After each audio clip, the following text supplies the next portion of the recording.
Fezandipiti EX. This guy has been a staple in Pokemon TCG decks since the beginning of time. Or at least it feels that way. The 210 bird offers its Flip the Script ability that gives 3 extra cards when you've had a Pokemon knocked out on your opponent's last turn. The king of draw engines in the current meta, but the bird never gets a hit. And look at him, he wants to hit. And well, today, Fezandipiti, I promise you're gonna get to hit. Because in today's deck, Fezandipiti EX is not the sidekick, oh no. He's the main attacker, and he's tired of flipping the scripts. It's time to Cruel Arrow this sucker. This is the 825 deck challenge.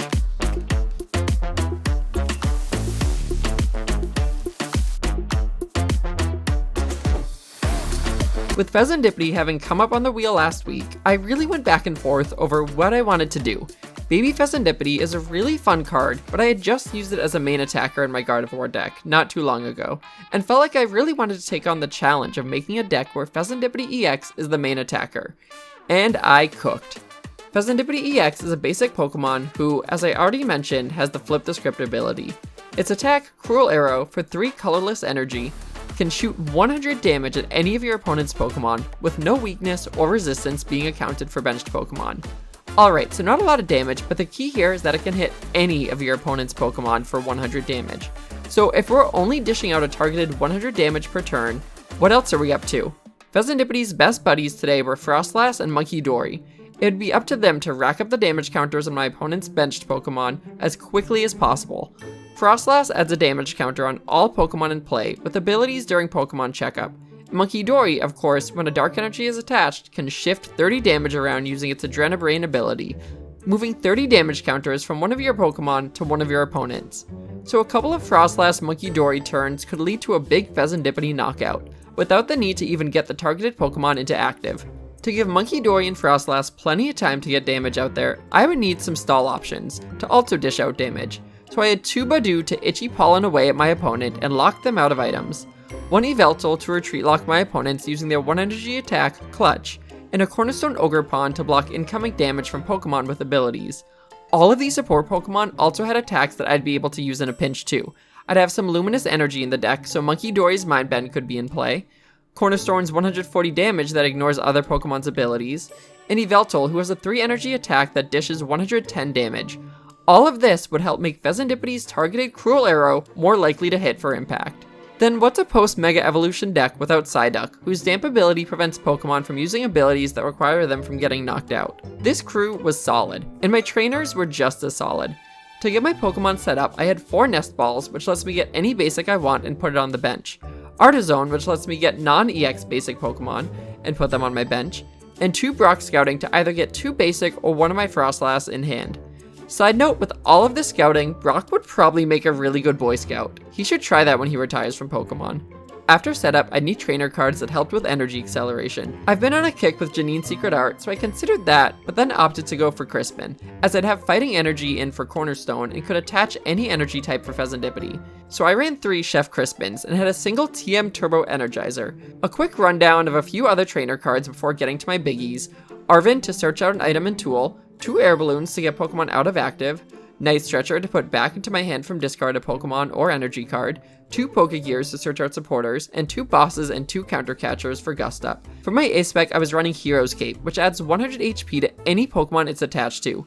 Fez is so vulnerable to a Phantom Dive and Hawlucha combo that if I was investing energy into a Fez, I'd want it to be able to attack with it and not see it get knocked out in a single turn. I was also running a single Lively Stadium to help boost up all basic Pokemon in play's HP by 30. Meaning at points my Fezandipiti's HP would get up to a total of 340, which makes this crowd in the Lively Stadium go wild. Hooray! Then lastly, again, stall is big here. I had 2 Pennies and 2 Acerola's Mischiefs to help with that. Penny lets you pick up a basic Pokemon and all attached cards and put them into your hand. I had some really fun moves with Penny in my matchups, so this card is one to watch. Then Acerola's Mischief is a new Mega Evolution supporter, which is able to be used when your opponent has 2 or less prize cards remaining. It allows you to declare one of your Pokemon safe from damage and effects of attacks by your opponent's EX Pokemon on the following turn. Such a fun specific card. Talk about Mischief. And so this was my Fezandipiti EX deck. Would its Cruel Arrow pierce through the meta decks and be a meta champion? Or would it be resigned to flipping the script for the rest of its life as a Veluza loser? It was time to see it in action. The first test match is an all-timer, and so before getting into it, I ask that you take a moment to flip the script and leave a like on this video, as well as consider subscribing if you haven't already. It'd be greatly appreciated. I started with 2 Munkidoris in play, and across from me I was looking at the Mega Evolution's Cinderace and a Ghastly. Cinderace is pretty scary. It's a stage 2 Pokemon that has a unique ability in that if it's in your hand during setup, you can put it into active without needing to evolve it, and its attack for 1 of any energy hits for 50 damage and allows you to search your deck for 3 basic energy cards and attach them to your bench in any way you'd like. So this is really one of those tech monsters. I knew I didn't have a lot of time, so I Artazoned to set up a Snorunt and passed. They used my Artazon to pull out a Dano. Hydreigon EX always scares me because of the havoc it can potentially cause, and further, Cinderace hit for 50 and attached a variety of energy to Dano in one swing. 4 energy attached in a single turn plus damage output is the stuff of madness. I needed to get Fezandipiti up to potentially swing ASAP. On my turn, I went for the Arven to grab the Nest Ball and Air Balloon out, then was able to pull back into a Budew that I Artazoned. I also was able to evolve up into the Froslass. I knew Budew wasn't going to survive here, but I just needed to buy some more time from a rare candy play, and went in for the Itchy Pollen. Froslass continued to tick up damage on both sides, and to no surprise, Cinderace struck again, taking out Budew and now attaching a ton of energy to the bench Survivor they had pulled from the Artazon. This new Survivor hits for 120 damage, but then its ability has it hitting for an additional 120 damage if there's a Mega EX Pokemon in play on the opponent's side. With my Fez inactive and damage now stacked, it was time to finally start attaching energy to my Pokemon and playing the game. I used Crispin to get a Dark Energy onto one of my Munkidoris and attach the Fighting Energy I grabbed onto Fezandipiti. I was able to also establish another Snorunt, and with Froslass in turn, the damage would get to ticking. I Adrenabrained some damage over to Cinderace and passed as I couldn't attack quite yet.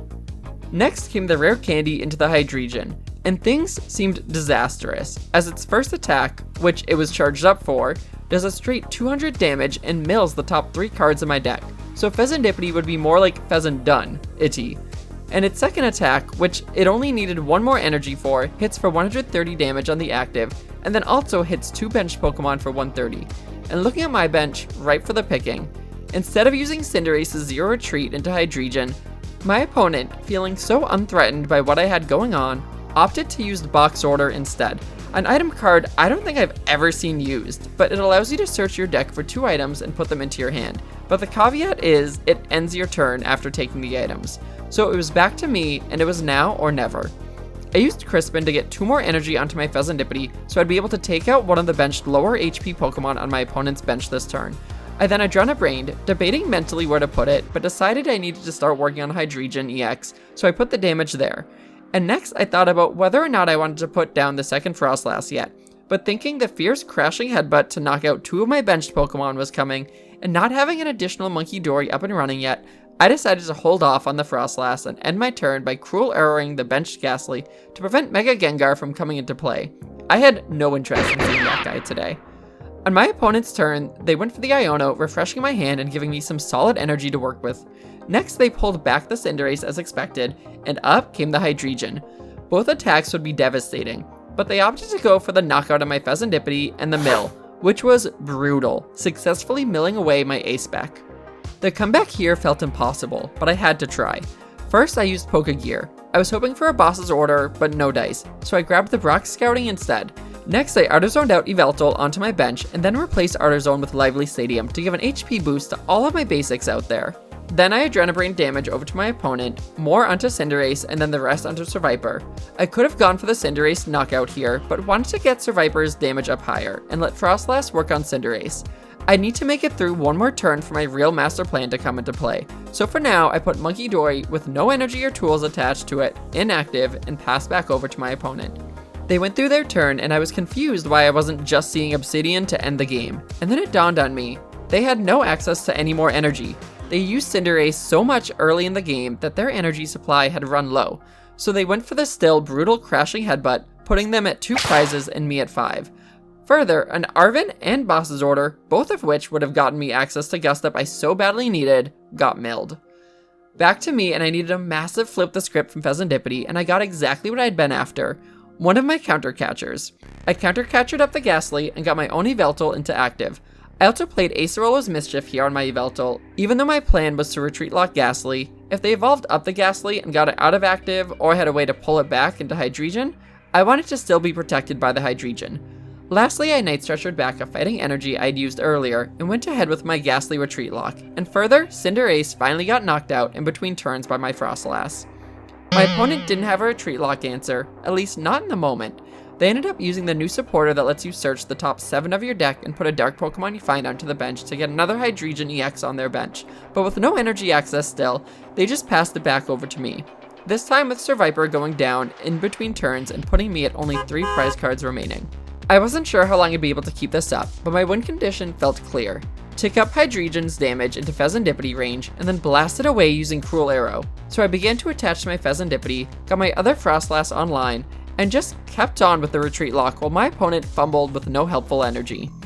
I did end up changing course a little bit, by instead deciding to put my remaining dark energy onto Yveltal instead of Fezandipiti, simply because I had the boss in hand and the extra 10 damage that Yveltal does could make a difference here, as any moment my opponent could regain momentum. They tried to boss up and make me discard energy onto one of my monkeys, but fortunately for me I drew into my second air balloon, so this wasn't a problem. I now ticked enough damage away that after an additional clutch on my next turn, I'd win if my opponent didn't do anything drastic. And well, they went for the boss's order move again, but this time did something that put me in a tricky spot by putting Froslass inactive. I had both boss's order and Penny's in hand, and was thinking I'd use Penny's to move Froslass if needed, or I'd use boss's if needed. But to determine which trainer card I'd be using, I needed to Adrenabrain over damage to Ghastly to get the knockout first. This way I'd play a trainer card based on whichever Hydreigon came up into active. To my surprise, they put up the wounded Hydreigon, so I decided to Penny up Froslass and put the charged up Yveltal in to finish off Hydreigon. Only I ran into a problem here.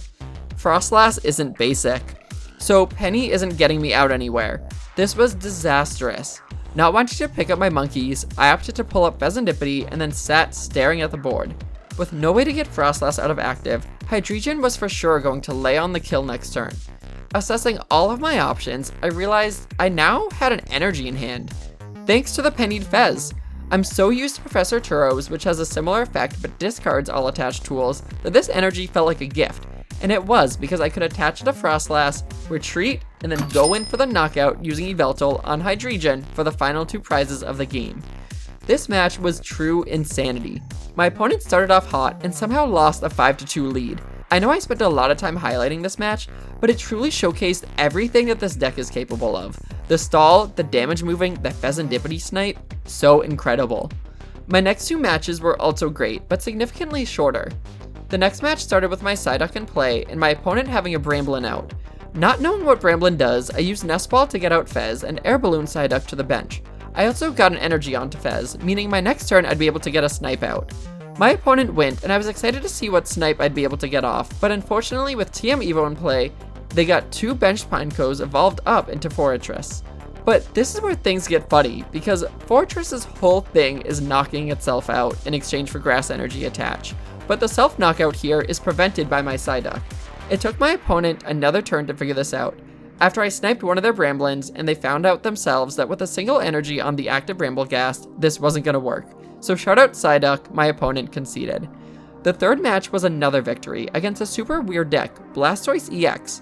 Honestly, just seemed like someone having fun with water Pokemon and making a deck around Pokemon they enjoy.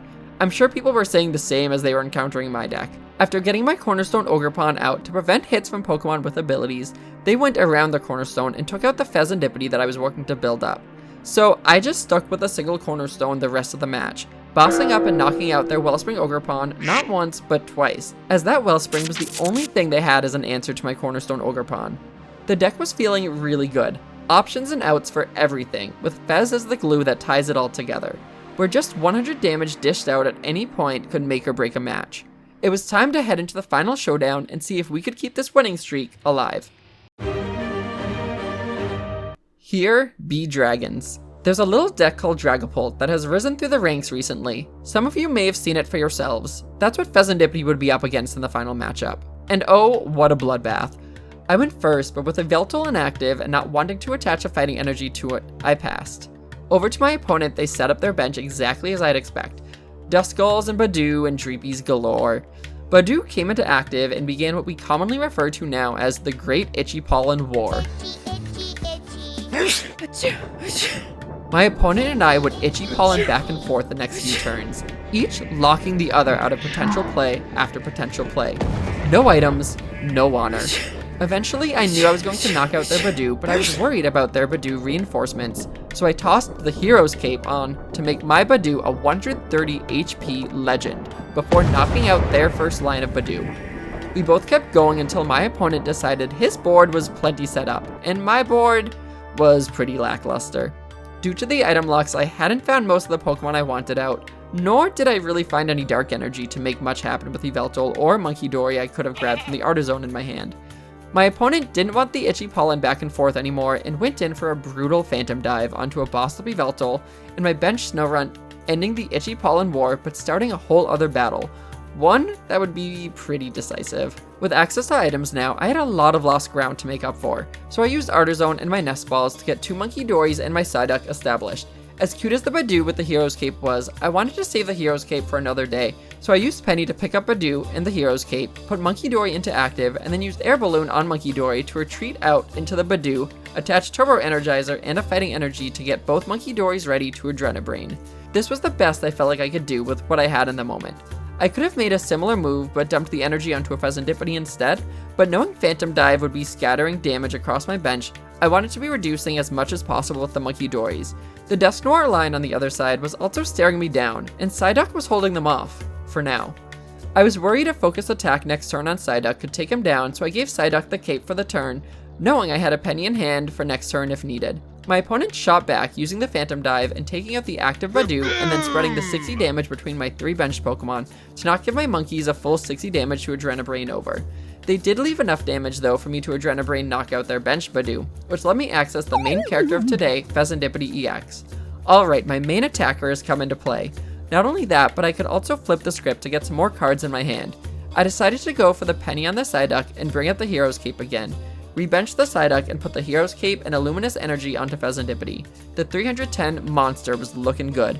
Not ready to attack yet though, the best I could do was Itchy Pollen for 10 with my Budew, but my opponent was not getting stopped by this. In fact, this was one of my bigger mistakes this match, because with their benched Munkidori, they could shift over the 10 damage to my Psyduck, and use a Phantom Dive to take out both my active Budew and Psyduck, leaving 0 damage from Munkidoris to play with on my side, and letting my opponent take 2 more prizes. It was crunch time. They already only needed 1 prize on the following turn, and I needed to start getting that damage out. One of the first things I needed to deal with was the opposing Dusknoir. Next turn it could pop and just take any of my benched Pokemon for game, so I'd need Psyduck back here. Luckily, I flipped the script for a Night Stretcher and was able to get Psyduck down, and I was able to also establish Froslass, and well, this is where I goofed. My supporter for turn was Acerola's Mischief, and not wanting the 200 damage from Phantom Dive onto my Fez, I played it for my Fez, and still needing 1 more turn to attach energy as my Crispin had been nowhere in sight all match, I passed, leaving my opponent to simply Phantom Dive the Psyduck, who had taken 10 tick damage from Froslass, and an additional 10 damage from the benched Hawlucha for the win. Not that it definitely would have saved me, and correct me if I'm wrong on this, but in reading Acerola's Mischief, I think if I had played it for Psyduck, it would have protected Psyduck for the turn and my Fezandipiti could have just tanked the 200 damage from Phantom Dive. As Acerola's Mischief reads, prevent all damage and effects from attacks, which would include the damage counters placed via Phantom Dive. That would have bought me 1 more turn at least. From there, I still likely would have lost, but I would have at least gotten closer and been able to see the main attacker, Fezandipiti, get a cruel arrow in. But unfortunately, it's back to the script flipping with you, Fezandipiti, because you are a Veluza loser.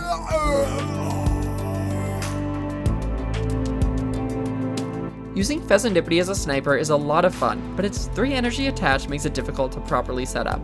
Needing to rely on Crispin for that acceleration can also be tricky. Nonetheless, this deck required a lot of creative turns and uses of cards not usually used in this way. Therefore, I'd give it an 8 out of 10 on the fun factor scale. For flow factor, I think it gets a 6 out of 10. I think I got lucky with a lot of my draws, but there were points in matches where I would have fallen apart if I didn't get a specific card that I just so happened to draw into. Then for win equity, is this the winning Froslass Munkidori deck? No. Did it do a lot better than I thought it would? Absolutely. It lost against one of the toughest matchups currently in the game, and I'd give it a 4 out of 10. giving this deck's final rating a 6 out of 10. Back to the wheel, I've had dark Pokemon for the past 3 episodes, very on theme with spooky season, but with the spooky season being done, let's see if the dark Pokemon streak is also over.